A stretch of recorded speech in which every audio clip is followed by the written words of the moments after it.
ഓണത്തെ വരവേൽക്കാൻ തിരൂരിൽ പൂവിപണി ഒരുങ്ങി. പതിവ് പോലെ തന്നെ തമിഴ്നാട്ടിൽ നിന്നും കർണാടകയിൽ നിന്നുമുള്ള പൂക്കളാണ് തിരൂരിലെ ഓണപ്പൂ വിപണിയെ സജീവമാക്കുന്നത്. മലയാളി ഓണം ആഘോഷിക്കാൻ തയ്യാറെടുക്കുമ്പോൾ അത്തം മുതൽ 10 ദിനവും പൂക്കളം ഒരുങ്ങാൻ പൂവിപണി ഒരുങ്ങിക്കഴിഞ്ഞു. തുമ്പയും മുക്കുറ്റിയും കോളാമ്പിപ്പൂവുമെല്ലാം മാറി ചെണ്ടുമല്ലിയും ചെമന്തിയും റോസാപ്പൂവുമെല്ലാം പൂക്കളങ്ങളിൽ നിറഞ്ഞു തുടങ്ങിയിട്ട് കാലമേറെയായി. അത്തം മുതൽ ഒരുക്കാനുള്ള വർണ്ണപ്പൂക്കളങ്ങൾക്കാവശ്യമായ വരവ് പൂക്കളുമായി തിരൂരിലെ പൂവിപണി സജീവമായി കഴിഞ്ഞു. ഓണക്കാലത്ത് ഏറ്റവും പ്രധാന കച്ചവടങ്ങളിൽ ഒന്നായി പൂക്കച്ചവടം മാറിക്കഴിഞ്ഞു.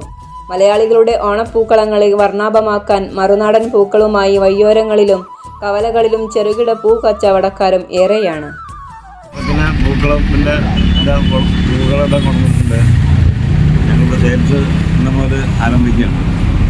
പിന്നെ വിലകളൊക്കെ ദേശം ഞങ്ങൾ അടിച്ചെല്ലാം കൊടുക്കും. മത്സരങ്ങളൊക്കെ ആയാലും ഹോൾസെയിലായാലും എല്ലാത്തിനും ഞങ്ങൾ മത്സരങ്ങളിലും കൊടുക്കും. ആവശ്യമുള്ളവർ നേരത്തെ വന്ന് ഞങ്ങളെ ഡയറക്റ്റ് ബാംഗ്ലൂരിൽ വന്ന് സമീപിക്കുക. ഞങ്ങൾ ബാംഗ്ലൂരിൽ നിന്ന്, ദിണ്ടിക്കലിൽ നിന്ന്, കോയമ്പത്തൂർ, പല ഭാഗങ്ങളിൽ നിന്നുള്ള പൂക്കളാണ് ഞങ്ങൾ കൊണ്ടുവരുന്നത്. ഹോൾസെയിലും കൊടുക്കുന്നത്. ഹോൾസെയിലും റീറ്റെയിലും മത്സരങ്ങൾക്കുള്ളതും എല്ലാതും ഞങ്ങൾ സഹകരിച്ച് കൊടുക്കുന്നു.